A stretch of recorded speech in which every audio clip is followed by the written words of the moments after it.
Allez, FM 93.1, Philippe Denis vous souhaite le bonjour et vous propose les jeudis littéraires.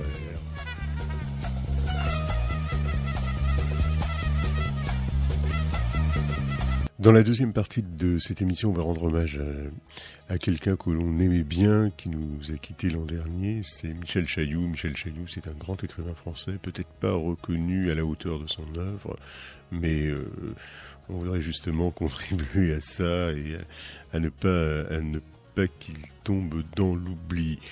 Michel Chailloux, d'ailleurs, fait tout pour ne pas tomber dans l'oubli, puisqu'il publie de manière posthume, hélas, son journal de 1987 à 2012. Pour nous en parler, eh bien, le préfacier de ce journal, c'est Jean Védrine. Jean Védrine, le romancier que l'on connaît bien ici, et qui avait donc réalisé avec Michel Chailloux il y a quelques années, ça fait déjà 5 ans, je crois, oui. Donc l'écoute intérieure, c'était 9 entretiens donc avec Michel Chailloux par Jean Védrine, et donc Jean viendra nous parler de cette œuvre importante, hein. Beaucoup de romans, beaucoup de livres en tout genre, beaucoup d'activités éditoriales aussi. Voilà. Deuxième partie de l'émission, donc Michel Chailloux. Première partie, Julien Gray. On se retrouve en direct dans les studios d'Ali. On salue l'arrivée de Michel Despons, et qui est arrivé accompagné de son coup de cœur, bien évidemment, et de Jean Védrine, qui n'est pas le coup de cœur littéraire, mais qui va être le nôtre pour la deuxième partie de l'émission. Alors, Micheline, le coup de cœur, c'est... Alors, mon coup de cœur, mais qui est vraiment un immense coup de cœur, parce que des fois on a des petits coups de cœur, mais là c'est vraiment un immense coup de cœur, c'est pour le dernier texte de Michel Chailloux qui s'intitule « L'hypothèse de l'ombre ». Alors, déjà, je dirais qu'à premier contact, on est fasciné par le titre. On se demande où il a pu trouver un titre aussi fabuleux, aussi plein de... comment dire ? De pistes, hein, hypothèse de l'ombre. Et alors, tout de suite se pose la question de savoir comment lire ce texte. Alors, je dirais que Chailloux, il s'amuse un peu avec nous quand même. Il semble nous lancer sur une piste qui serait un thriller du personnage principal, Charles-André Bertrand, qui semble craindre quelque chose, qui est en fuite et qui lit de façon un peu compulsive les journaux pour trouver dans les faits divers une trace d'une affaire qui le concerne. Donc on a cette première piste. On aurait une deuxième piste qui serait un peu une piste fantastique. C'est-à-dire, il y a un personnage qui est tout à fait surprenant dans le roman, qui est un serviteur en bois, un serviteur muet, de ces espèces de sculptures en bois qui sont sans doute un peu néocoloniales, d'un serviteur qui aurait apporté, ce serviteur en bois, qui aurait apporté un breuvage empoisonné. Bien. Alors, c'est pas celui de Montaigne. C'est pas celui de Montaigne. Et donc, évidemment, on voit bien que Chailloux, là, nous égare et que le propos du roman n'est pas celui-là. Alors, qu'est-ce que c'est que ce roman ? Alors, c'est à la fois un roman, je dirais, sur les lieux, sur une maison qui s'appelle le château, que le personnage principal a fui, sur Quiberon. Et moi, j'ai une grande passion pour cette côte bretonne. Quiberon, qui est un lieu de contraste. On a d'un côté une côte apaisée, du côté de la mer, et puis on a la côte sauvage, la côte écumeuse, dit Chailloux, de l'autre côté. Et donc, cette question de la dualité, il me semble qu'elle est un peu au centre du roman. On a deux maisons. On a le château et la Villa Rose. On a ces deux côtes autour de Quiberon qui sont deux côtes opposées. On a ce personnage qui qui ne sait pas finalement très bien qui il est, parce qu'il a une identité un peu confuse, puisque ses prénoms et son nom ne sont que des prénoms. Il s'appelle Charles-André Bertrand, et il dit lui-même qu'est-ce que c'est finalement que de ne pas avoir de nom, que de n'avoir que des prénoms. Et alors, cette question de la dualité, elle se retrouve aussi dans la mort qui hante le roman et qui hante le personnage, puisqu'il y a aussi 2 morts, voire 3, de femmes. C'est un roman sur la mort des femmes. La mort de la mère, la mort de la tante Marie, et peut-être cette mort qui le hante, cette mort de Madame Joliette. Alors, pour reprendre le titre, quelles sont ces ombres dont Chailloux nous propose des hypothèses? Alors, c'est évidemment l'ombre de la mort, de ces morts de femmes. C'est aussi, et on ne peut pas ne pas y songer, c'est aussi évidemment la mort de la vieillesse. Le personnage dit qu'il faut bien s'accoutumer à cette mort-là, à cette ombre-là. Et évidemment, on a un grand pincement au cœur, je dirais un serrement au cœur, quand on lit ce texte qui est paru juste avant la mort de Chailloux. Alors, cette ombre, c'est l'ombre de la culpabilité. Parce que cette Madame Joliette qui serait morte dans le château, cette mort semble répéter la mort de la tante Marie, alors que l'enfant avait 12 ans. Or, évidemment, perdre un être aussi cher, aussi proche, puisque c'est une espèce de deuxième mère, cette tante Marie, alors qu'on a 12 ans, eh bien, on porte évidemment en soi la culpabilité du vivant, et on est enfermé dans cette culpabilité. Et je trouve que c'est aussi un roman sur les pièces des maisons. On a l'ombre des communs. C'est donc les communs, ce sont les communs du château. On a les pièces du château, on a les pièces de cette villa rose, et on a souvent des pièces hostiles finalement. Hein. Et la pièce la plus accueillante dans la villa rose, c'est la cuisine. Et on retrouve bien là une espèce de simplicité de la vie.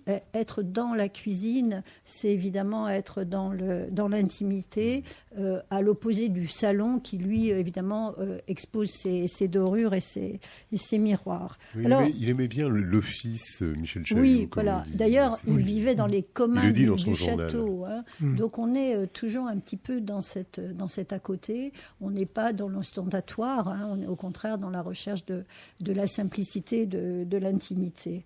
Alors, ces ombres aussi, ce sont évidemment les ombres des pensées, les ombres des humeurs, parce que notre personnage, il a quand même beaucoup de mal à vivre. Il a un rapport difficile aux femmes, il a un rapport difficile à la fois à son enfance, qu'il vient retrouver à Quiberon, parce que s'il se réfugie à Quiberon, c'est pas un hasard. Évidemment, il y a le prétexte de la villa que ses amis lui prêtent, mais il retrouve son enfance, et en même temps, il s'en défend de cette enfance, parce que il n'a pas envie de retrouver, par exemple, ses anciens compagnons d'école, etc. Il n'a pas trop envie de rencontrer Angèle, et donc, il est à la fois attiré par les vivants, et puis il s'en défend, il est toujours en retrait. Et c'est aussi un roman sur cette ombre qu'est l'existence, sur la difficulté finalement à vivre. Où est-ce qu'on est bien? Où est-ce qu'on souffre le moins? Où est-ce qu'on va au mieux essayer non pas de s'épanouir, mais de se protéger.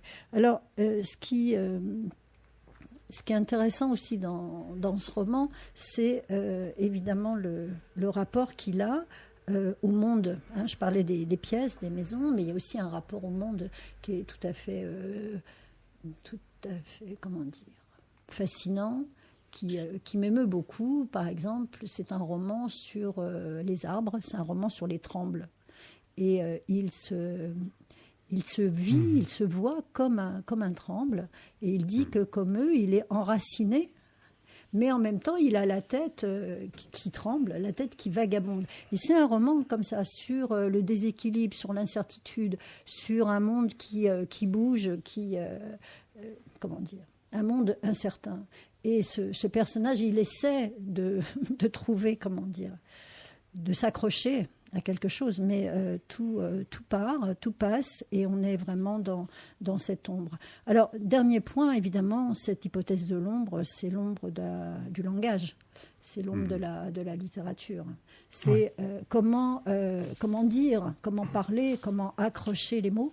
Il dit que lui, il a un langage des mouettes. Moi, j'ai beaucoup aimé l'expression. C'est-à-dire, qu'est-ce que la mouette, c'est à la fois criard, mais on ne sait pas ce qu'elle dit. Et nous, on essaie de déchiffrer son langage. Et c'est bien ce que fait l'écrivain. Il essaie de déchiffrer le monde. Il essaie de déchiffrer alors le monde extérieur et puis son monde intérieur. Et il essaie de déchiffrer à partir des mots, à partir du langage, avec ses limites, mais aussi ses fulgurances, avec je dirais avec les grandes joies qu'il a pu nous donner à nous en tant que lecteurs. Voilà, j'ai un peu de mal à en parler. C'est un roman un peu, comment dire, un peu poignant à lire.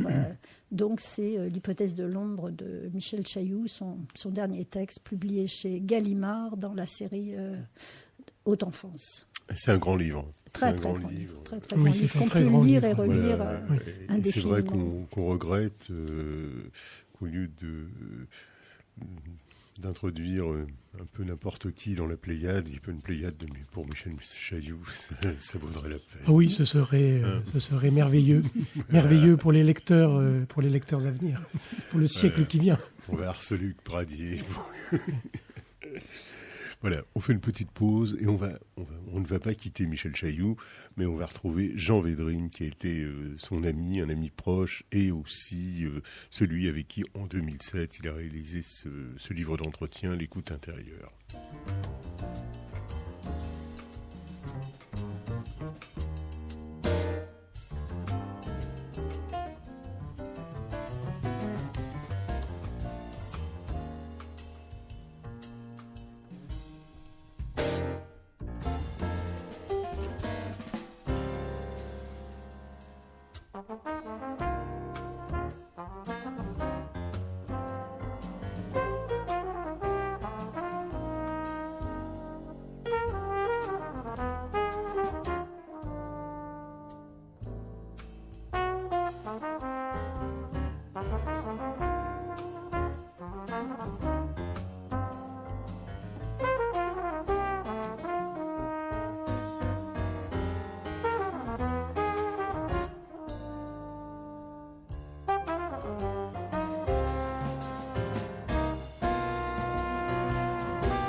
LYFM 93.1, les jeudis littéraires. Alors, les jeudis littéraires, en grande partie consacrés à Michel Chailloux ce matin. Michel Chailloux, un écrivain qui nous était proche, qu'on connaissait depuis très longtemps, et pour évoquer non pas sa mémoire, pour évoquer et faire vivre son œuvre, eh bien, avec nous, Jean Védrine qui nous a fait l'amitié de venir ce matin en direct, qui est le préfacier du journal de Michel Chailloux, qui vient de paraître aux éditions Fayard, un journal qui couvre les années 1987 et 2012, donc un journal qui paraît de manière posthume. Alors Jean Védrine, on le connaît aussi, on le connaît bien sur cette antenne, il est romancier, Morte-Parole, La Belle Étoile, L'Italie la nuit, enfin, Stalag, non, on ne se connaissait pas à l'époque, hein, c'est avant ça. L'Oiseau de plomb, Château perdu, oui. Donc un des romanciers les plus prometteurs dans la littérature française. Il y en a encore, hein, des gens qui aiment la langue et qui savent écrire, et remarqué par Michel Chailloux. Et c'est sur la base d'une pratique d'écrivain que vous avez rencontré Michel Chailloux. Bonjour Jean Védrine d'abord. Bonjour Philippe Vanini. Donc ça s'est passé dans un salon du livre. Oui, c'est ça. Comme nous tous ici, j'avais lu Michel Chailloux. Et je n'arrive pas trop à démêler dans mes souvenirs reconstitués si j'avais déjà entendu vraiment sa voix à la radio, je crois. À plusieurs reprises, me semble-t-il, mais je brouille peut-être un peu la chronologie. Toujours est-il que j'ai été très surpris en arrivant dans un salon du livre dont je ne dirai pas le nom, parce que Michel Chailloux trouvait la ville et le salon funèbres. On va chercher. Et en arrivant donc dans ce salon, j'ai la surprise de découvrir que Michel y était venu signer et débattre. Et donc on a commencé une relation littéraire, ce qu'il appelait une amitié de plume. C'est effectivement notre amour commun de la langue, comme vous l'avez dit, comme l'a très bien dit tout à l'heure Micheline Despons à propos de l'hypothèse de l'ombre, qui nous a d'abord réunis. Les premières années, nous avons conversé, soit au téléphone, soit par le téléphone, soit durant des déjeuners, des déjeuners qui étaient des déjeuners littéraires, pas au sens mondain du terme, mais dans ce sens que Michel, plutôt que de s'intéresser à ce qu'il y avait dans son assiette, commentait le monde autour de lui, et donc du coup, parfois un petit peu quand même ce qu'il y avait dans son assiette. Et on retrouve dans ce journal posthume, ce journal intermittent, comme il le désigne lui-même dans les dernières pages, on retrouve cette obsession de la littérature, cette vie entièrement dévouée à la parole littéraire et à l'écoute, comme l'a très bien dit Micheline Despons tout à l'heure, de l'ombre des mots, de l'ombre du monde, à l'écoute de la langue. Et je dois dire que quand il a parlé pour la première fois de publier ce journal, il y a 3 ou 4 ans, il hésitait un peu à le publier. Il n'a hélas pas eu le temps de le reprendre. Et on a une sorte d'atelier de la création de Michel Chailloux. Quelque chose que moi je trouve bouleversant, enfin, toute amitié mise à part, le fait que chaque jour, Michel écoute les mots, les phrases des auteurs qu'il lit, et puis est extrêmement attentif à tout ce qui se passe dans la rue, autour de chez lui, dans les cafés où il se rend. Donc, alors, c'est vrai que c'était quelqu'un d'assez étonnant, Michel Chailloux. Donc moi, je l'ai connu en 1986. Je l'ai connu à la parution d'un livre qui s'appelait Le rêve de Saxe. Et ce qui m'a vraiment frappé, j'avais déjà rencontré un certain nombre d'écrivains, j'en ai rencontré des centaines et des milliers aujourd'hui. Et c'est le seul qui avait une parole intérieure, une vraie parole intérieure, c'est-à-dire que même physiquement, il fermait les yeux quand il parlait. Et j'avais été très frappé ce soir-là, c'était dans les débuts de cette radio, et il m'avait impressionné parce qu'on sentait qu'il était là et qu'il était ailleurs, c'est-à-dire qu'il réalisait cette osmose entre la vie matérielle réelle et la littérature avec un grand L.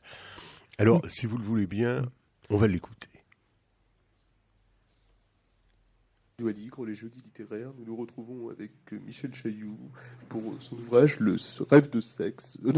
Voilà, je savais bien que je ferais le lapsus ce soir, qui est paru dans la collection Mots, aux éditions Ramsay. Je dis bien la collection Mots parce que c'est une collection que j'aime beaucoup et où on retrouve un certain nombre d'auteurs qui sont des auteurs importants de la littérature contemporaine et certains assez méconnus. Je pense aussi à un auteur décédé comme Georges Hyvernaud qui est édité donc chez Ramsay. Alors, Rêve de Saxe, Michel Chailloux, c'est un livre qui à la fois se situe au XXe siècle et au XVIIIe siècle. On peut dire, on employait une expression cinématographique, que c'est presque un montage en parallèle. Mais c'est pas un montage en parallèle parce qu'il y a des interactions constantes. Oui, c'est-à-dire, voilà exactement comment ça se présente. L'histoire, je cherchais à écrire un livre sur l'amour, et en même temps, je ne savais pas, comme j'arrivais pas à m'approcher de cet univers. Et un jour, je me promenais au marché aux puces, à Saint-Ouen, exactement, et me promenant au marché aux puces à Saint-Ouen, un jour, j'ai vu dans une boutique des personnages de porcelaine de Saxe. Et brusquement, les personnages que j'ai vus ont réveillé en moi un souvenir d'enfance où, étant chez mes grands-parents en Loire-Atlantique, à Legé, exactement, il y avait les mêmes personnages qui trônaient, ça devait être une copie, bien sûr, parce que la porcelaine de Saxe, c'est la véritable, c'est très cher, qui trônaient sur la commode. Et donc, brusquement, ça a été le point de départ du livre.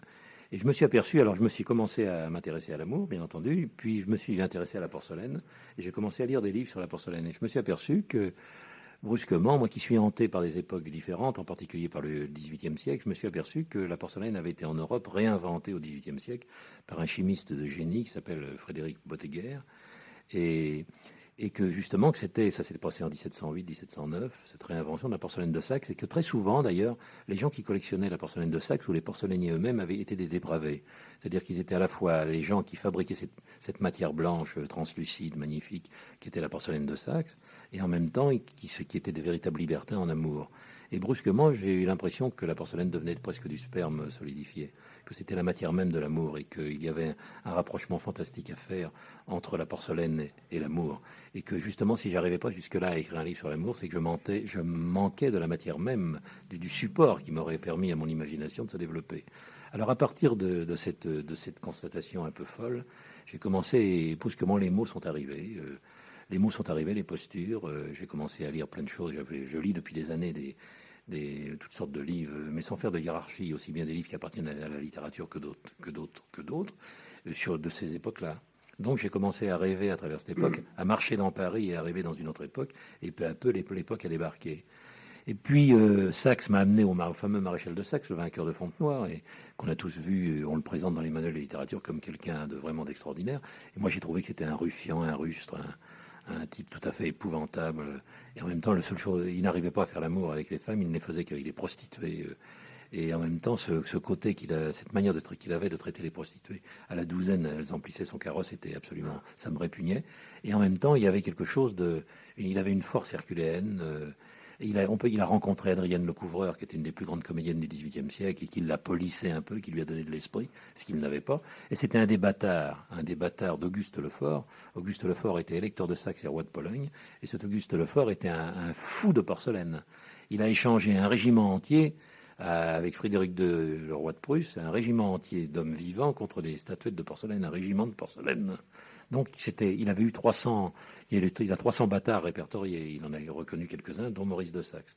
Maurice de Saxe étant l'arrière-grand-père de George Sand. Donc il y a eu une espèce de mélange qui s'est construit entre la littérature, l'amour, la porcelaine, une espèce de cuisine amoureuse et sensuelle qui m'a emporté dans tous ces plats et qui m'a fait errer à travers le Paris d'aujourd'hui et à travers le Paris d'autrefois. Et j'ai essayé de faire débarquer, car c'est comme ça que je vis, j'ai essayé de faire débarquer dans la songerie du lecteur me lisant toute cette époque-là, mais sans précaution, avec à la hussarde, si je puis dire. Donc au détour d'une phrase, brusquement on se trouve dans une autre, et cette autre vous amène dans une autre époque. J'ai essayé de faire sentir la crudité de cette époque-là, la misère aussi, mais en même temps la férocité, la sensualité, la pornographie de cette époque-là, mais la pornographie au sens noble du terme, comme je disais tout à l'heure pour le mot obscène, c'est-à-dire en essayant de retrouver dans les débats amoureux à la fois la franche lipée, en même temps la poésie aussi des étreintes et des baisers. Voilà, c'est un extrait. C'est un extrait. J'aurais aimé qu'on puisse entendre encore plus de choses, mais aussi d'autres entretiens avec Michel Chailloux, parce qu'il est fréquemment venu ici. Oui. Mais tout ça, je vous promets pour l'été. Oui. Il aimait beaucoup Radio Aligre. Hein. Il y fait allusion d'ailleurs dans le journal intermittent. Et c'était un homme de radio. Ça peut paraître étrange pour qui ne mais il a fait beaucoup pour la radio. Il a fait énormément de choses pour la radio. Il a fait pour France Culture une émission d'improvisation de 6 heures qui était une descente de la Volga. Alors une improvisation à la Michel Chailloux. Il vient très très bien de l'expliquer à propos du rêve de Saxe. Combien chacun de ses romans, chacune de ses paroles intérieures, comme vous les avez décrites tout à l'heure, ces paroles qui viennent d'un ailleurs alors qu'il est parmi nous, étaient nourries d'abord des lectures innombrables, de l'entre-deux des lignes. Il vient de dire, une de ses expressions favorites là, dans l'entretien, il vient de parler de la songerie qu'est la lecture. Et alors il avait songé une descente de la Volga, lu des dizaines et des dizaines de guides touristiques ou de récits de voyage du 19e siècle, désuets et démodés. On retrouve beaucoup de traces, même si c'est plus tard évidemment, de ces expériences-là dans le journal, hein, où on trouve plein d'échos de ces lectures. Voilà, alors, les lieux, grande importance, un livre, le sentiment géographique. Oui. Alors, le sentiment géographique, c'est une sorte d'étoile de la littérature contemporaine. C'est un véritable miracle de l'université. Parce que c'est une thèse, au départ. Une thèse, donc, qu'il a soutenue, si je me rappelle bien, en 70 ou 72, devant Jean-Pierre Richard, Roland Barthes et Gérard Genette. Et le 15 juin... jury, quand même. Oui, quand même, ce sont les trois grâces de la littérature de la deuxième moitié du XXe siècle. Et il y avait le 15 juin une exposition, hélas éphémère, très belle, à la bibliothèque de l'Arsenal. C'était le conservateur des manuscrits Guillaume Faux qui l'avait organisé avec Michel Chailloux, la femme de Michel. Michel. Oui, Michel, voilà. Et il y avait parmi les documents exposés dans les vitrines le compte-rendu de thèse. Les universitaires présents riaient beaucoup parce que le compte-rendu était laconique, très bref. Et ils nous ont expliqué, moi je ne suis pas du tout au courant de tout ça, qu'aujourd'hui les comptes-rendus de thèse étaient beaucoup plus pesants. Mais là, en quelques lignes, chacun des trois montrait son admiration absolue pour ce qu'avait fait Michel. Qu'est-ce qu'il a fait ? Il a fait un récit de lecture. Et c'est une thèse aussi incroyable que la thèse de Céline sur Semmelweis, où on trouve déjà les 3 points, tout ce qui sera le rythme et la beauté célinienne. Et bien là, dans ce livre qui ne ressemble vraiment à aucun livre de la littérature du XXe siècle, puisque c'est une lecture de Lastrée faite en arpentant le Forez. Donc il s'est rendu sur place, il a lu immensément Lastrée, il l'avait annoté au crayon de papier. Michel a retrouvé dans la cave du boulevard du Montparnasse, où elle habite maintenant, l'exemplaire de Lastrée annoté de la main de Michel, annoté soigneusement. Et chacun sait que Lastrée n'est pas un livre court. Et donc, il avait commencé à délirer, à rêver, à songer ces phrases magnifiques, et il en a fait cette sorte d'évocation poétique d'une des proses les plus belles qui soit dans la littérature française. Oui, parce qu'il vivait aussi avec les auteurs. Les auteurs l'accompagnaient même dans ses pérégrinations dans Paris. On le voit très bien. Alors, je dois dire, Jean Védrine, que vous avez nous donné en amont de ce livre, de ce journal plus exactement, une préface remarquable. Remarquable de synthétisation, premièrement, et qui nous permet, qui est vraiment une introduction à l'œuvre de Michel Chailloux, courte, mais pour autant complète. Et vous remarquez très bien, vous notez très très bien toutes les contradictions, les choses assez étonnantes chez Michel Chailloux. C'est-à-dire que c'est quelqu'un de doux, mais c'est un taureau aussi, quelque Oui. part. Il Oui. revendiquait cet aspect-là. Oui. Parce que il lui arrivait de se quereller, même, que ce soit dans la vie quotidienne ou alors intellectuellement dans les tables rondes et tout ça, ce qu'on n'imagine pas quand on le connaît sous son aspect très, très doux, très... Oui, c'était, il était littérairement furieux, au sens de toute la tradition poétique européenne. Et donc, si quelqu'un n'était pas capable de se mettre à l'écoute, non pas de sa parole, comme parfois certains l'ont cru, mais de la parole littéraire, aussi bien de Lastrée que de Jean Giono, pour prendre deux auteurs séparés par quelques siècles, mais au fond, dans l'esprit de Michel, tellement proches, et qui l'ont hanté, ces deux-là, Giono et Honoré d'Urfé. Oui, il était capable d'entrer dans des fureurs magnifiques. Moi, je l'ai vu dans plusieurs salons du livre, étrier d'autres écrivains, dont certains d'ailleurs avaient l'estime de Michel, mais simplement parce qu'à ce moment-là, ils avaient dit quelque chose, par exemple, sur le sujet de leur livre. Et il brûlait non pas de leur faire la leçon, de les sermonner, mais de les ramener à ce qui est pour lui la beauté de la parole littéraire, son emportement, son refus de la parole ordinaire, sans aucun pédantisme d'ailleurs. Hein. Le journal n'est absolument pas pédant. Non. Pour qui n'aurait jamais lu un roman de Michel Chailloux ou ne l'aurait jamais écouté dans une des nombreuses émissions de radio qu'il a faites, je recommanderais vraiment d'entrer dans son œuvre par le journal, parce qu'il y a, outre l'atelier de création qui est très très impressionnant, il y a une attention au monde, comme le disait tout à l'heure Micheline Despons, une attention au monde très, très bouleversante, très, très poignante. Il est très sensible à ce que la modernité a de brutal. Et en même temps, même dans les pires bouches, parce qu'il décrit souvent les visages qui parlent, les bouches qui annonnent les âneries du temps ou le nihilisme du moment, même dans les pires bouches, il va écouter l'ombre d'un mot. Hein.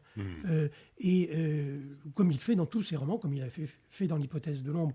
Et c'est quelque chose qui le rattache aux Aèdes. Pour moi, sans parler seulement de son visage, de la beauté étrange de sa célèbre tignasse, et de cette tête si haut portée au-dessus de la foule, parce qu'il était très grand, Michel. Enfin, dans mon souvenir, il était géant.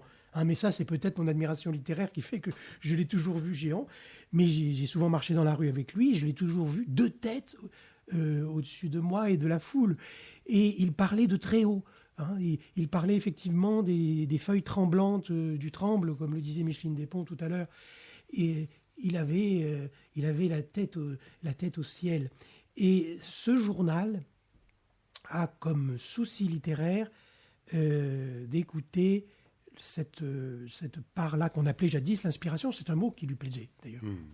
Oui, absolument. Alors, il était parfois très dur. Hein. Modiano, qui a écrit une bleuette et qui vient d'être publié chez Gallimard. Dur, étonnamment, contre François Bon. Oui, dur. Dont il critique l'écriture et Bien tout sûr. ça. Après, il le revendique comme ami. Mais... Voilà. Alors, il y a une espèce d'injustice dans cette fièvre. Le journal a ce site génial qu'il se fait le scribe du moment, de l'instant. Et Elle était brute. Elle est abrupte.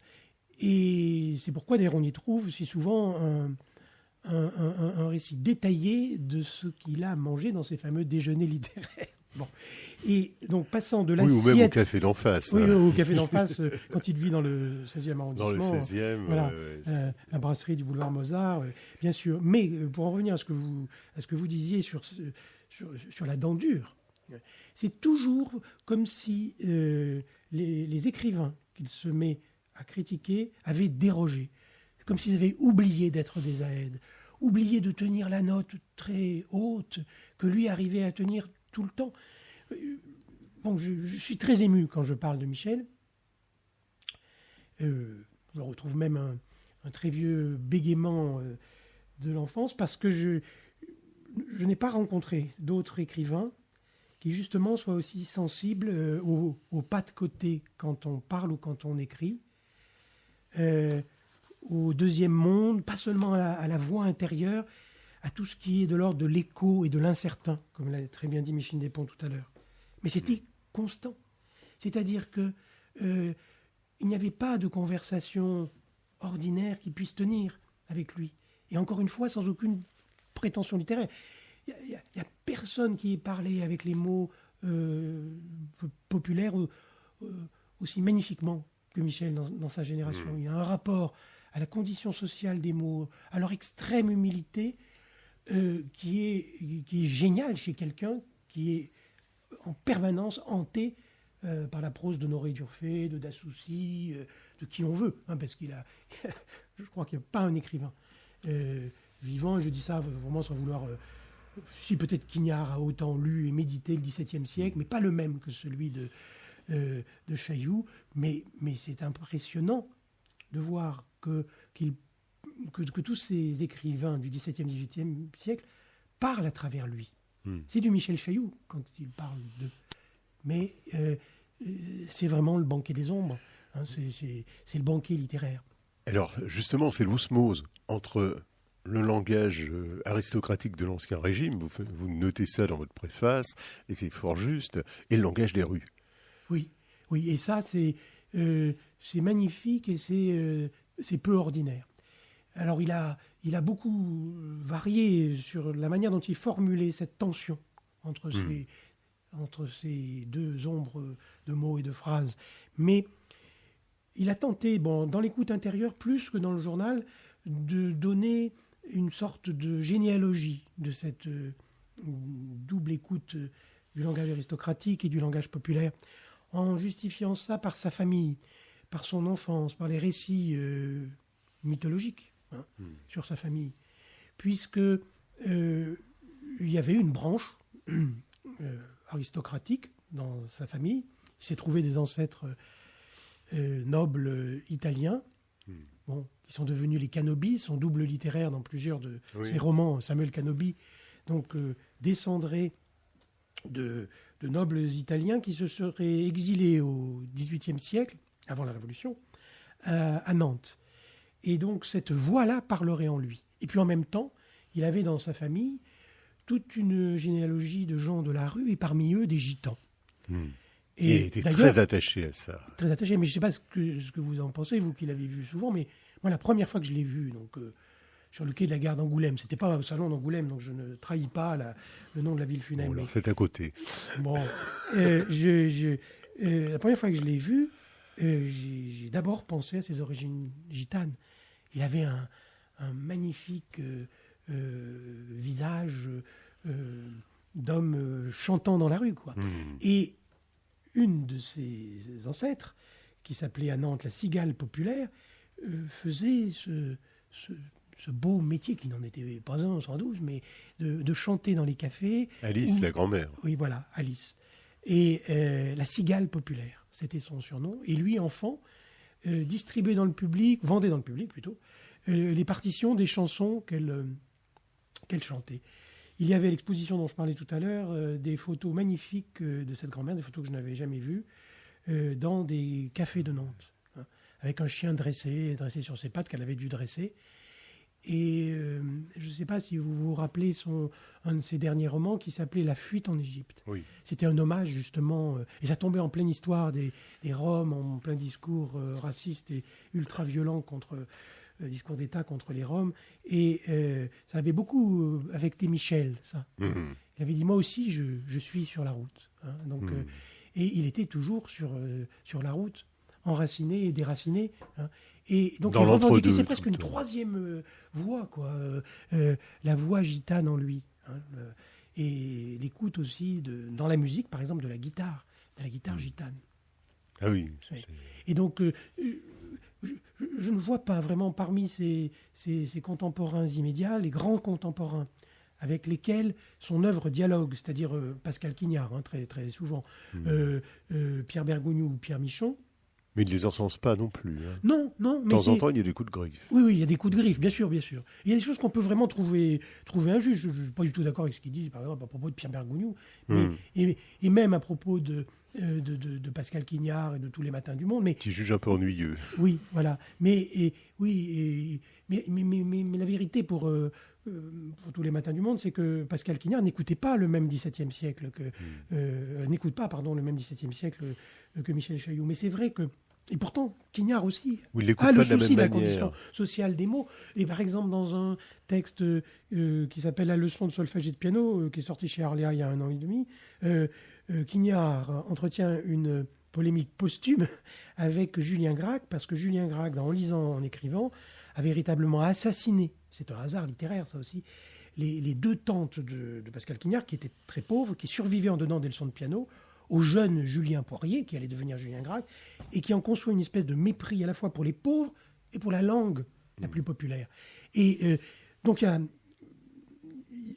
propos de cette condition sociale des mots et de leur origine parfois extrêmement humble, de ce qu'ils peuvent remuer, il y a chez les 4 écrivains que je viens de citer, quand même, une écoute commune. On retrouve ça chez Michon aussi, ou chez Bergogneau. Mais la singularité géniale de Michel Chailloux, c'est de s'abandonner à ce langage populaire, en particulier dans La croyance des voleurs, ou dans ce qu'il appelle cette semi-autobiographie, Les mémoires de Mel, donc toute la trilogie autour du jeune Samuel Canobi. Et c'est sans égal dans sa génération. Et je trouve ça très beau. La langue vaut pour elle-même avant de valoir pour ce qu'elle signifie. C'est ça qui est très important chez Michel Chailloux. Mettons, il récuse les romans à histoire. C'est pas ça qui l'intéresse. Oui, il était horripilé par la littérature du sujet. Alors là, je crois qu'il n'y a pas une conférence, pas un débat de salon du livre où il y en a l'ait des pages évoqué. aussi. Et alors dans le journal, sans arrêt. Il y a des passages extrêmement comiques dans le journal. Délibérément comiques. Je ne sais pas si on aura le temps de les évoquer, oui. mais à propos de la littérature du sujet, il élabore toute une théorie au fil des coups qu'il reçoit aussi, parce que ce qui est très bouleversant dans ce journal, c'est qu'on y voit l'humble vie d'écrivain qui attend les critiques littéraires. En particulier un jour, Renaud Matignon démolit de façon brutale et dans une méconnaissance totale de ce que fait Michel, un de ses romans. Et dans les répliques, parce qu'il a été blessé par cette critique-là, dans les répliques qu'il élabore, Michel, en retour, explique ce qu'est la littérature et le fait qu'elle ne peut que divorcer de son sujet. Et c'est ça, justement, son fondement. C'est ça. C'est le point de départ de l'écriture.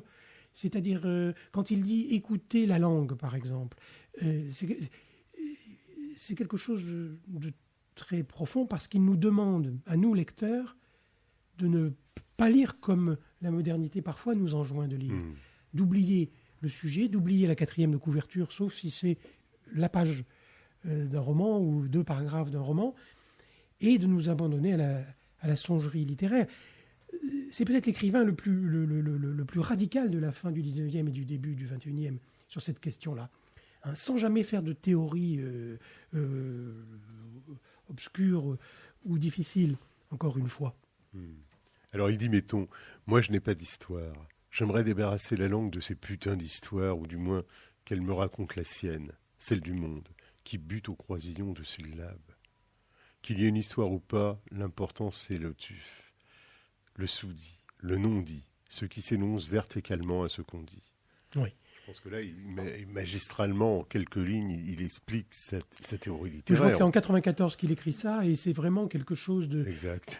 c'est vraiment quelque chose d'essentiel. Oui, c'est très très beau. Hein. Le raccord au monde, chez lui, passe par la puissance langagière. C'est quelqu'un qui ne doute jamais, à la différence de beaucoup de contemporains, qui peuvent le faire légitimement, qui ne doutent jamais du pouvoir des mots. De leur puissance esthétique. C'est pas une formule qui l'eût aimé, Michel, ça, mais qui dit exactement ce qu'il entend toujours. Il y a très peu de mots qui seraient irrecevables dans un texte littéraire, puisque notre manière de lire ou d'écrire doit être de les écouter dans ce qu'ils remuent de leur passé. Oui. Il dit à plusieurs reprises dans le journal que les mots et les phrases ont remué dans des millions de bouches avant nous. Il en est forcément resté quelque chose. C'est ça leur double d'ombre. Hein. Dans l'écoute intérieure, à un moment, il parle de leur double d'ombre. Et être capable de faire frémir cette vie profonde des mots sur la page, c'est le travail de l'écrivain. Alors, à un moment donné, c'est vrai que ce livre peut être un véritable livre de citations sur la littérature et sur l'écriture. À un moment donné, il écrit « L'écriture commence quand les mots, en l'absence de l'auteur, parlent tout seuls. Entre eux, on des accointances, se hèlent, ces appels mot à mot. Se retirer, tout l'effort du style, se retirer sur la pointe de l'histoire pour ne pas les troubler. » Oui, toujours cette défiance envers l'histoire, le sujet là. Et puis, qui embobinerait en fait. Oui, et qui empêcherait l'écoute littéraire. Ouais. Et c'est quelque chose, encore une fois, à quoi les contemporains n'ont peut-être pas été toujours assez sensibles. Mais cette citation est vraiment très très bouleversante parce que elle rappelle ce qu'Heidegger disait. Bon, la langue parle et non l'homme. Et en fait, Michel était un heideggerien. Et je ne peux pas dire un heideggerien qui s'ignorerait parce que Michel a d'abord fait des études de philosophie, a lu énormément de philosophes, le journal l'atteste. Et lors du premier colloque universitaire qui a été consacré à Michel Chailloux il y a un mois à l'université d'Angers, il y avait Michel Deguy qui a rappelé, très ému, cela, que Michel Chailloux était un lecteur fou des grands textes philosophiques. Là, il est question, par exemple, de Berkeley, de Spinoza, de Descartes dans le journal. Et il les lisait comme il lisait la littérature. Alors, évidemment, il y a moins de métaphores dans les textes philosophiques, sauf chez les contemporains, sauf chez Heidegger, par exemple. Mais il les lisait en écoutant, là aussi, la rumeur des concepts. Et c'est une expérience extraordinaire. Je ne sais pas si un jour un chercheur en philosophie essaiera avec une érudition que moi je n'ai point, de se livrer à cette écoute. Mais il y aurait quelque chose de merveilleux là et de tout à fait extraordinaire, de musical d'ailleurs, de musical et de très très fin. Alors, Jean Védrine, on peut s'interroger sur cette double pratique, c'est-à-dire une pratique de romancier, bien évidemment, depuis le début. En plus, auteur de théâtre, parce qu'on commence le journal d'ailleurs par des préoccupations sur l'écriture d'une pièce de théâtre qui ne va pas voir le sans difficulté. Hein. Et mais finalement, sur l'Islande, oui, elle achèvera. Mais en fait, son rapport au journal, il a été très, très tardif. Mettons, Julien Green disait pour son journal, qui est le plus long de la littérature française, plus de 60 ans, il disait « c'est mon confident, c'est la partie où l'autre, le double, n'a pas accès ». Et Michel Chailloux a senti ce besoin assez tardivement, finalement. Ben oui, parce que si je calcule bien, il doit avoir 57 ans quand il commence son journal. Et il a déjà fait une grande partie de son œuvre, même si les 25 années qui suivent vont être très fécondes, en particulier dans le domaine romanesque. Et s'il a appelé, donc je crois que c'est en 2010 ou 2011 qu'il appelle ce journal un journal intermittent, c'est qu'on peut le lire comme l'écho des jours où finalement il n'écrit pas son œuvre essentielle. Oui, parce qu'il dit par moment, là ça fait 3 mois que je n'ai pas écrit le journal, mais j'ai écrit La fuite en Égypte. Voilà, exactement. On découvre d'un seul coup, après une interruption de plusieurs années parfois, qu'il a écrit 4 ou 5 choses. Il ne le rappelle même pas, mais on le découvre justement parce qu'un critique parle de quelque chose, parce qu'un ami lui a envoyé un mot sur un de ses derniers livres. Et le journal est très attentif à ces jours où peut-être l'écoute du style est moins violente, moins furieuse que quand il écrit ses romans. Alors de temps en temps, il me dit « j'en suis à la page tant hein, », puisqu'on a quand même, comme je le disais tout à l'heure, un véritable atelier littéraire, en particulier pour Le ciel touche à peine terre, qui est un livre absolument magnifique, qui s'appelait d'abord La cloche rouge, et puis il y a plusieurs variations sur les titres pour plusieurs de ses romans. Mais c'est vrai qu'on ne peut pas dire qu'il en fasse son confident. Non, c'est beaucoup plus précis que ça dans sa carte du tendre littéraire, parce qu'il va aussi essayer de noter dans le journal tout l'amour qu'il a pour les siens, pour sa femme et pour son fils. Ah oui, là, c'est constamment. Hein. C'est extrêmement beau. Et d'ailleurs, sa femme, Michel avait pensé un moment intituler le journal de la pièce d'à côté, parce que tout à l'heure, Micheline Despont décrivait un peu la géographie de la maison, du château dans l'hypothèse de l'ombre, et rappelait que Charles-André Bertrand aimait l'office, et vous, Philippe Vanini, vous avez rappelé combien il aimait écouter le monde du côté des domestiques, un domestique chez Montaigne. Et quand il était chez lui, rue d'Aviou, donc dans le 16e arrondissement, il notait dans son journal ce qui se passait dans la pièce d'à côté. Oui, parce qu'il avait une grande terrasse et il s'était fait un bureau vitré, l'écrivain, voilà. Tout au bout là-bas. Oui, il y avait une loggia, c'était un appartement, c'était un petit 3 pièces, mais qui avait une grande terrasse. Moi, je ne le connais pas, puisque quand j'ai connu Michel, il avait déjà déménagé boulevard du Montparnasse. Je ne connais que l'appartement du boulevard du Montparnasse. Mais en revanche, je suis passé l'année dernière en pèlerinage rue d'Aviou. Je crois que je l'ai vu, la terrasse d'en bas. Je n'ai pas vu la loggia, mais on voit une grande terrasse au 5e et dernier étage. Et en fait, c'est devenu une sorte de vigie littéraire, cet appartement, parce que, je ne sais pas si vous vous rappelez, mais il joue un grand rôle, l'appartement, dans la France fugitive. Dans les débuts de la France fugitive, il y a des chapitres très drôles qui s'appellent le voyageur avant le voyage. Le récit de la France fugitive raconte un tour de France en automobile dans une petite Twingo. C'était un projet qui enthousiasmait Claude Durand, qui était à ce moment-là le directeur des éditions Fayard. Et Michel a parcouru la France pendant plusieurs mois, écoutant les paysages et écoutant des centaines d'écrivains qu'on considère souvent comme des écrivains de seconde main, qui avaient parlé sur tel village, telle rivière, telle montagne, tel pays. Et les quelques dizaines de pages consacrées à l'appartement de la rue d'Aviou, à l'écoute de ce qui se passe dans la rue d'Aviou, dans les débuts de la France fugitive, sont merveilleux. C'est très léger, c'est presque une comédie de l'écoute, non plus intérieure cette fois-ci, mais extérieure. Oui, alors c'est vrai qu'il nous rendrait presque sympathique ce 16e arrondissement, où on a un défi permanent de suffisance, d'arrogance et aussi d'exploitation humaine, parce qu'il ne faut pas oublier que tout en haut, il y a des chambres de bonne. Hein.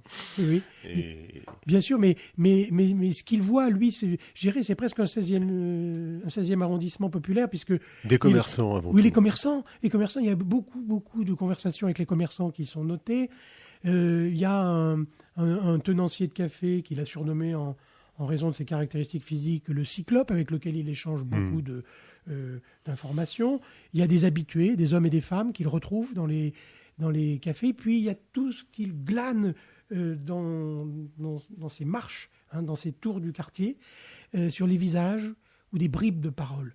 Alors là, c'était très très impressionnant. C'est comme lors des déjeuners au restaurant avec lui, mais dans le train, il faisait la même chose. Donc il écoute des bribes de conversation et il les commentait dans La France fugitive, qui est une manière qui préfigure le journal quand même. Enfin, le journal avait déjà commencé, mais il y a de longs passages qui relèvent de l'écriture du journal. Et, il y a toute une scène, tout un chapitre qui s'appelle Trains en filature, où il a glané comme ça des conversations dans le wagon du TGV, quelques mots. Des mots techniques, des mots d'une grande banalité, à partir desquels il écoute autre chose. Et il commence à broder des amorces de récits. Hein. Les métaphores chez lui sont des récits, les récits sont des métaphores, tout est construction en abîme. Oui, sans arrêt. Et il y avait un héroïsme chez lui, parce que être écrivain en permanence, par les temps qui courent, maintenir haut et fort la parole littéraire, c'est héroïque et révolutionnaire. Alors, il y avait un étonnant rapport avec la reconnaissance. Il a eu le Grand Prix de l'Académie française. Oui. Il n'a jamais été élu à l'Académie française. Alors, d'un côté, on peut dire que c'est un scandale. D'un autre côté, on lui a évité la promiscuité, donc c'est un bonheur. On peut voir les choses de ces deux aspects. Mais il avait pas besoin, je pense, des médailles et tout ça, mais il avait besoin d'être reconnu, Oui. mais qu'on reconnaisse sa langue et qu'on l'entende, je pense. Oui, vous avez, je crois, parfaitement dessiné son souci qui n'était pas mondain du tout. Il avait beaucoup hésité à poser sa candidature à l'Académie. Il m'avait demandé mon avis. Moi, j'étais incapable de lui en fournir un, puisque je ne connais rien à cet univers. Mais peut-être, oui, peut-être avait-il sa place dans l'Académie. Mais moi, je pense qu'il avait sa place en raison de ce qu'est sa langue. Justement. Oui, c'est ça. Si l'Académie accueille les vrais écrivains. Ce n'était pas un homme d'institution. Et on le voit à d'innombrables détails. Bon, bien sûr que le fait de poser sa candidature et puis d'être finalement refusé a pu l'affecter un peu, mais pas tant que ça. Je me rappelle de nombreuses conversations autour de ça, quand l'affaire a été réglée, où il me disait finalement être soulagé. Persuadé qu'il était, effectivement, de ne pas être pleinement à sa place dans un cénacle de cet ordre, toujours parce que sa langue brûle, parce que c'est une langue non pas exigeante, ce serait le confiner au dernier placard dans le mur des raretés, et ça l'intéressait pas du tout, mais parce que elle exige, sa langue, que le lecteur se donne entièrement au livre. Bien sûr. Qu'il s'oublie. Bon, c'est une expérience de lecture à la fois très archaïque, mais encore une fois, moi je trouve d'une modernité extraordinaire. C'est une exigence qui n'a plus grand-chose à voir avec le monde d'aujourd'hui et avec bien des livres. Oui, puis le talent, de toute façon, dans le cas de l'Académie, il est révélateur d'insignifiance. Donc, on en a peur. On ne va pas accueillir le talent. Oui, bien sûr. Il dit à un moment du journal, justement l'année où cet épisode se clôt, il dit « Je ne suis pas un homme d'institution ». Or, il avait des amis universitaires, des amis dans l'institution scolaire et universitaire, mais je dirais qu'effectivement, sa parole est trop sauvage, trop ensauvagée pour plaire à tout ce qui est parole de pouvoir. Peut-être que le visage cabossé par le pouvoir. Oui, à propos d'une femme. C'est magnifique. Ça. Il y a des choses terribles sur les êtres de pouvoir. Comme à un autre moment, il commente les visages à la télévision. C'est assez génial ce qu'il dit. Il dit il n'y a plus de vrais visages, il n'y a plus de vrais mots à la télévision, il n'y a plus que des gestes. Absolument. Tout cela fait que, d'une certaine manière, c'était un anarchiste. Moi, je me rappelle un jour, j'avais dit, moi, je suis devenu avec le temps un anarchiste tardif. Oh, il m'a dit, oui, ça, je suis d'accord. Soyons des anarchistes tardifs. Bon, il n'était pas politiquement un anarchiste, mais il a une position tout à fait solitaire dans sa génération d'écrivains, dans le monde d'aujourd'hui. Et tenir ça jusqu'au bout, moi, ça m'arracherait presque des larmes, parce que dans les dernières années, c'était sa grande préoccupation. Et il ne parlait que de la beauté de la littérature, de la langue littéraire. Alors, ce qui est étonnant, c'est que dans les dernières années, la maladie, hélas, avait altéré sa parole, mais elle était encore peut-être plus forte, plus prégnante. Je trouve aussi, mais peut-être là, les souvenirs amicaux l'emportent-ils sur une lecture plus froide. Oui, je trouve que sa parole, d'abord ce qu'il écrit à la fin, moi je trouve que c'est admirable, et puis sa parole à la radio, ou dans des circonstances où il a été reconnu, quand il a donné par exemple une partie de ses manuscrits à la ville de Nantes. Alors Jean-Marc Ayrault l'avait reçu à Matignon, vous y étiez d'ailleurs, Philippe Vanini, je me rappelle, et là encore c'était pas la recherche d'une médaille, c'était la reconnaissance de sa langue natale. Lui qui est un diplômé de la Loire, comme il disait, et un diplômé de tous les quartiers de Nantes, en particulier d'un quartier qui a disparu sous les bombardements, je crois, qui s'appelait la Petite Égypte, et qui hante son imaginaire. quartier, si on en croit la croyance des voleurs et certains passages du journal ou de l'écoute intérieure, quartier de mauvaise vie et de mauvaises gens. Et cet attachement à la voyouterie de certaines phrases, de certaines formules, je l'ai retrouvé absolument par hasard dans une des photos de l'exposition dont je parlais tout à l'heure. Il y a une photo qui a été prise à Casablanca, il doit avoir 20 ans à peu près. Oui, parce qu'il a vécu oui, un petit peu il au a vécu, Maroc. il a suivi sa mère après la guerre, qui avait ouvert là-bas un restaurant. Et il y a une photo où il a la tête d'un dur, d'un garçon de la rue. On dirait cette photo droit sortie d'un film néo-réaliste italien des années 46-47. Il a un pantalon à plis bien dessiné, je crois les mains dans les poches, une chemise blanche et un regard mauvais. Et c'était Michel en combat. Et quand il était sur scène parlant pour la littérature et pour ses doubles littéraires, il redevenait, je pense, le jeune homme de Casablanca qui avait trouvé le salut et la force peut-être qui nous sauverait, nous, ses lecteurs, dans les mots. Alors c'était un enseignant aussi, on oubliait de le dire. Il était à Paris 8, il était à l'UT de Saint-Denis avant. Oui. Et c'est vrai qu'il a beaucoup donné. Moi, j'ai eu des témoignages de gens qui l'ont eu comme enseignant. Et c'était un grand enseignant. Mais à la fin, il est très désabusé par rapport à l'institution universitaire. Et il est heureux quand il prend sa retraite. Oui. Alors ça, il en parle assez longuement dans le journal. Il est parfois attristé. C'est le mot qui revient quand il parle de l'institution scolaire et universitaire. Il y a de quoi. Oui, mais il y a vraiment de quoi. Et ça ne s'est pas arrangé, bien au contraire. Mais ce sentiment de tristesse est quelque chose de très juste et qui, encore une fois, a été rarement exprimé. Par exemple, quand des étudiants viennent, il est encore à l'IUT à ce moment-là. Il est chargé d'enseigner les techniques de communication, il en fait tout autre chose. Des étudiants viennent lui dire, un étudiant, un malheureux garçon vient lui dire qu'il ne lit pas. Et ils ont un bref échange, et à chacune des réponses de ce garçon ou des questions de ce garçon, Michel note simplement tristesse. Et nous avions souvent parlé de ce que devenait le discours dominant, le discours inspectoral et hyper pédagogisant sur la lecture et sur les textes littéraires, et il était accablé. Il partageait le sentiment, je crois, aujourd'hui de nombreux écrivains et de nombreux professeurs, que parfois l'institution scolaire oublie ce qu'est la lecture et qu'elle ne la promeut plus, même s'il y a 1000 discours bien flatteurs et démagogiques qui disent le contraire.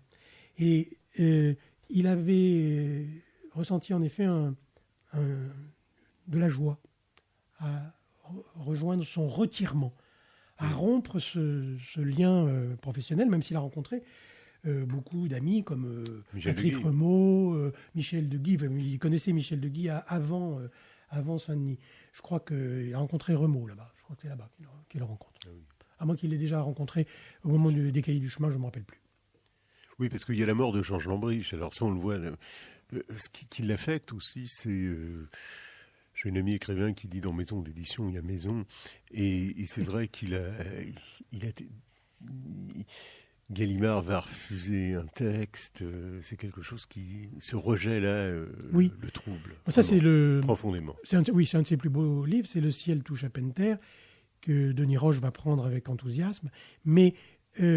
oui, dans Maison d'édition, il y a Maison. Et il avait des rapports très affectueux avec ses éditeurs. Avec Claude Durand, par exemple, chez Fayard. Claude Durand a toujours défendu bec et ongle Michel Chailloux. Il avait Denis Roche aussi. Denis Roche, bien sûr. Et il a eu alors des rapports plus difficiles peut-être avec Georges Lambrix, sur lequel il écrit quelques phrases un peu rudes dans le journal. Sur son style, sur certaines caractéristiques de ces romans ou récits. Mais en même temps, il y a eu des années Lambrix. Il a rencontré autour de Georges Lambrix 5 ou 6 de ses amis de toute sa vie. Florence Delay, Michel de Guy, Jacques Roubaud, Jean-Loup Trassard, qui est un magnifique écrivain. Très contemporain. Et il s'entendait très très bien avec chacun d'entre eux. Mais il avait aussi des débats, toujours des débats furieux sur ce qu'était la littérature. Celui avec qui il a le plus de débats furieux dans le journal, c'est Michel de Guy. Il a une très grande affection pour Michel de Guy. Il y a des pages très émues sur la mort de la femme de Michel de Guy. Et Monique, oui.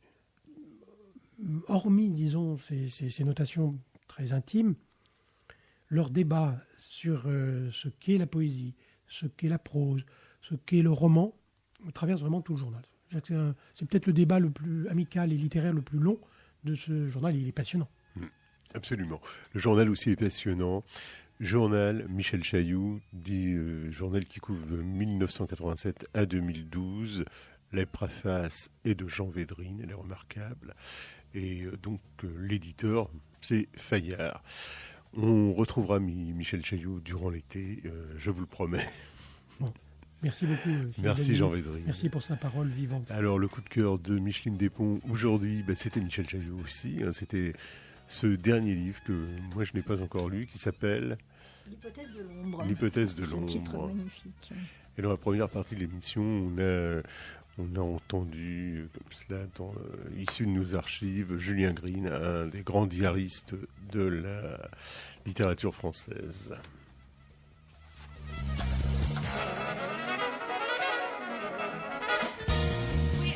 Serge Tandéro a assumé la réalisation de cette émission et on l'en remercie. And as such, we are a part of those